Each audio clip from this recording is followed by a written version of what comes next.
Hi, it's Steve. Today we'd like to show you how to change the insert for the dispenser on your front load washer. It's a really easy repair. Let me show you how we do it. Now to do this repair, we'll need to remove the dispenser completely from the washer. So pull it out its full length, depress the tab in the left rear corner, and then we'll take the dispenser completely out of the washer. At this point, we'll lift out that insert and you can discard it. Now before we install a new one, you'll want to make sure that the spouts for both the bleach and fabric softener are cleaned out.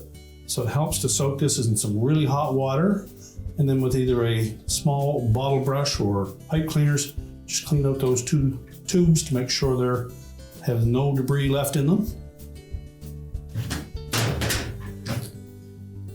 And then take the new dispenser cover, sit it firmly into place,